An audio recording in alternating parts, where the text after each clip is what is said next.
Elder Scrolls VI is one of the most anticipated games in history.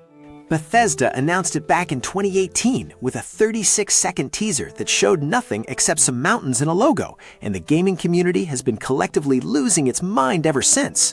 And in 2026, with the majority of Bethesda Studio now confirmed to be actively working on it, with insider reports placing it in Hammerfell and High Rock. And with the community having had 8 years to comb through every piece of lore, every leaked document, and every cryptic tweet Bethesda has ever posted, the question I want to answer today is a strange one. Can a modern AI system fed 30 years of Elder Scrolls geographical lore, topographical logic, and Bethesda's own level design patterns actually predict where the major landmarks are going to be before the game ships? Can machine learning outsmart Todd Howard's design team? I spent the last several weeks trying to find out, and what the AI produced surprised me in ways I did not expect. Let me set the stage first, because context matters here. As of right now, Hammerfell is the most strongly evidenced location for Elder Scrolls VI by a distance. The 2018 teaser terrain matches. The official Elder Scrolls Twitter account posted an image in 2020 with the phrase, "Transcribe the past and map the future," showing a Tamriel map with the Hammerfell region specifically highlighted in unmapped, which is not subtle. Bethesda has been conspicuously absent from Elder Scrolls Online when it comes to Hammerfell content for years, which is the same pattern they used with Skyrim before that game released. Multiple insiders with solid track records have confirmed Hammerfell. And the former lore master of the series, Kurt Kuhlman, recently ruled out Black Marsh and elsewhere as locations, which by process of elimination points directly at Hammerfell and High Rock, so that is where we are working from. The question is not whether it is Hammerfell. The question is what Hammerfell is going to look like and where Bethesda is going to put the things that matter most. To run this experiment properly, I needed to do 3 things. First, build a dataset of Hammerfell's documented geography spanning every Elder Scrolls game and lore document that mentions the province. That means Daggerfall, Redgar, Morrowind references, Skyrim peripheral mentions, Elder Scrolls Online, the Pocket Guide to the Empire, the improved Emperor's Guide to Tamriel, all of it.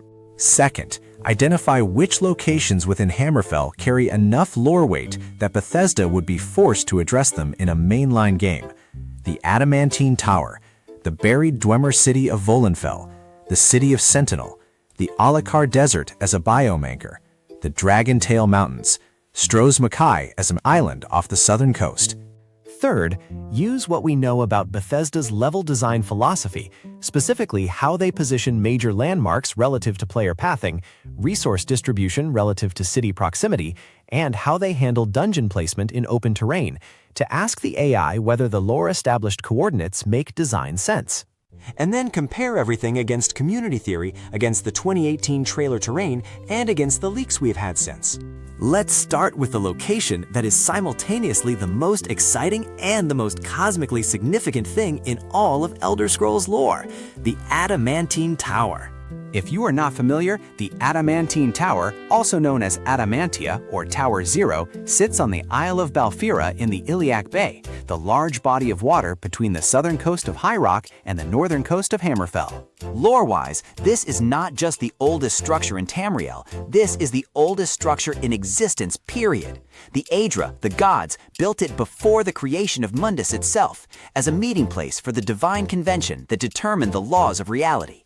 It is a single seamless spire of ageless metal, smooth except for a single point called the Argent Aperture, which may or may not be a door.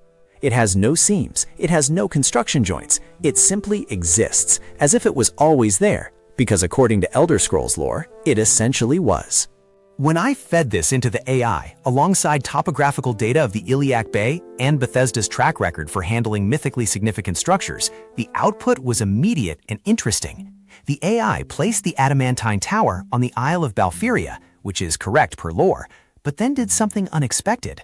It identified that Bethesda almost certainly cannot make the tower climbable or fully explorable in the traditional sense, because the lore explicitly describes it as smooth, seamless, and impregnable except for the Argent Aperture. Which means Bethesda's design challenge is how to give a player a satisfying interaction with the most important building in the universe, when that building is essentially a sealed metal plar. The AI's prediction was that Bethesda will use the Argent Aperture as the main quest access point, making the tower a major story location rather than an exploration dungeon, and will probably place the island itself as a mid to late game destination, with the travel route across the Iliac Bay serving as a pacing device. And honestly, when I sat down and thought about that, it makes complete sense. Now, let's talk about Volenfell, because this one is where the lore and the AI's logic both get genuinely exciting. Volenfell, which means City of the Hammer in Dwemer, is the reason Hammerfell is called Hammerfell. The Rorken clan of Dwemer, who disagreed with the alliance between the Chimere and Dwemer in Morrowind, left Resdayn, and their chief threw his enchanted hammer Volendrung across Tamriel, telling his people they would settle wherever it landed. It landed in what is now Hammerfell. They built their capital there, called it Volenfell, and then disappeared along with every other Dwemer in the exact same moment during the War of the First Council. Their city is now buried under the Alik'r sands, near the modern city of Ghislaine, and the lore is explicit about this. The sands swallowed it. Nordic and Akavili pirates looted what they could reach. The rest went under. The AI's prediction for Volenfell is one of the most specific outputs I got across the entire experiment. It placed the dungeon entrance in the dunes southwest of Ghislaine, reasoning that Ghislaine sits on the southern coast of Hammerfell near the ruins of the Rorken capital, specifically because historical settlements tend to cluster around significant prior civilizations, even after those civilizations are gone. Because the infrastructure, the water sources, the trade routes still exist, even after the builders vanish. It also predicted that Bethesda would tier the discovery of Volenfell as a multi-stage revelation, meaning the player would find partial ruins protruding above the sand first, which would function as an above-ground dungeon, before descending into a deeper, sealed section that represents the true intact city below the waterline of the sand. The AI's reasoning here was purely based on how Bethesda handles Dwemer dungeons in Skyrim, specifically the pattern of surface ruins leading to preserved underground sections, scaled against the documented scale of Volenfell, which is described in lore as a full capital city, far larger than anything in Skyrim. This would be Bethesda's biggest Dwemer location ever, and the AI seems to think they know it. Orichalcum is the next piece of this puzzle, and it is one where the AI's output was less a prediction and more a systematic analysis that I think is genuinely useful for understanding how Bethesda distributes resources. In the Elder Scrolls universe, Orichalcum is a relatively rare heavy metal used primarily for orcish smithing. In real-world mythology, Orichalcum was a legendary metal associated with Atlantis, described by Plato as the second most precious metal after gold, found on the island and mined there extensively. The Elder Scrolls series borrows that mythological resonance and places Orichalcum deposits in mountainous terrain, specifically in areas with historical orcish settlement or orcish military presence. In Hammerfell, that means the Dragontail Mountains in the northeast, which border both Skyrim and Hammerfell, and the areas around strongholds near the border with High Rock. Orsinium has historically appeared near the Hrothgarian Mountains in High Rock, which means the orcish presence in the Iliac Bay region is well established. When I asked the AI to map probable Orichalcum deposit locations based on historical orcish settlement patterns, mountainous terrain topology, and Bethesda's documented tendency to place ore deposits along natural player travel corridors rather than in geographically accurate but inconvenient locations, it produced a heat map that concentrated the deposits in 3 zones. The Dragontail Mountain passes in northeast Hammerfell, the Bankerai region straddling the Hammerfell and High Rock border, and a secondary cluster near the Hrothgarian Mountains on the High Rock side. And then it flags something I had not considered. If the leaks about naval exploration and island content are accurate, there is almost certainly at least one Orichalcum source on one of the Abyssinian islands, specifically positioned so that players who invest in maritime exploration get exclusive access to a crafting material that is harder to reach by land. Bethesda has done this with unique ingredients and crafting materials in previous games, placing the best version of a resource in the location that rewards the player who engages with the game's signature new system most deeply.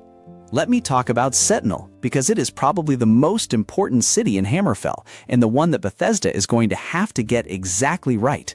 Sentinel is the capital of Hammerfell, sitting on the northern coast overlooking the Iliac Bay.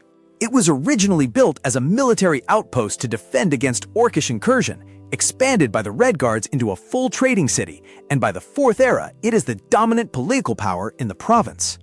The city is described in lore as having high domed structures with mosaic adumbrations, flying dew sails, and a great market running from the docks to the front gates. It is an exotic destination, even for the nobility of Daggerfall and Wayrest. It's the kind of city that makes you feel like you are somewhere genuinely different from anything in the previous games, which is exactly what Bethesda needs from a capital city after 2 games where the major settlements were Northern European in aesthetic. The AI's structural prediction for Sentinel as a playable location was interesting because it went beyond geography into design logic. It predicted that Sentinel will be the largest city Bethesda has ever built in a mainline Elder Scrolls game, because the lore justifies it, and because the long gap since Skyrim means the studio will be under enormous pressure to demonstrate visual and architectural ambition. It placed the dock district at the northern edge of the city because the Iliac Bay access is Sentinel's entire economic reason for existing.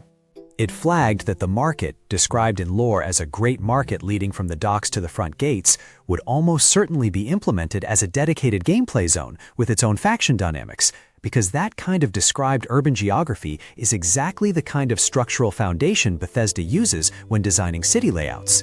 And it predicted a significant vertical component to the city, with the high domes and minarets serving as both aesthetic landmarks and fast travel reference points, similar to how the Throat of the World and the major towers functioned in Skyrim as visual anchors that kept the player oriented across a large map. One of the things that surprised me most about this experiment was not any specific prediction the AI made, but rather the meta-level observation it produced when I asked it to compare its lore-based geographical reasoning against Bethesda's actual design decisions in previous games. What it said was this: Bethesda does not use geographical logic to place things. Bethesda uses emotional logic. Which means the most important landmarks in Elder Scrolls games are not where geology or economics would put them.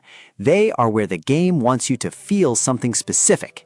The Throat of the World is accessible from everywhere in Skyrim, not because a mountain that tall would realistically dominate every horizon, but because Bethesda wanted you to feel the weight of your destination at all times. The Dwemer ruins in Skyrim are more dense in the east near Morrowind, not because that is the most geographically sensible distribution, but because the connection to Morrowind's Dwemer history is emotionally resonant. That analysis changed how I interpreted everything else. Because it means the AI's lore-based coordinate predictions are probably most accurate for locations that carry mythological weight, rather than economic or military logic. The Adamantine Tower will be where the lore says it is, because that location is non-negotiable. Volenfell will be near Ghislaine, because the lore anchor is too strong to move. Sentinel's position on the Iliac Bay is locked by lore. Everything else is up to Todd Howard and his team's instinct for emotional geography. We are still waiting for Bethesda to show us anything substantial about Elder Scrolls 6. As of mid-2026, the majority of the studio is working on it. Todd Howard has called the wait too long, while also saying it is still a long way off, and Microsoft is apparently pushing to accelerate development. What that means in practice for a release date is genuinely unclear. But what it does mean is that the Hammerfell we have spent 30 years reading about in lore documents and pocket guides and in-world texts is finally going to become a place you can walk through. And when it does, I'm going to come back to this video and go through every prediction the AI made one by one and see how close machine learning actually got to outsmarting 15 years of Bethesda's world building. Drop in the comments which location you most want to see in Elder Scrolls 6, because I have my own answer, and it is not the one you might expect. And if you want to see the full breakdown of the AI's heat map outputs for the Orichalcum deposit zones and the predicted dungeon placement across the Alik'r, that is going to be the next video. Subscribe so you do not miss it, and I will see you there.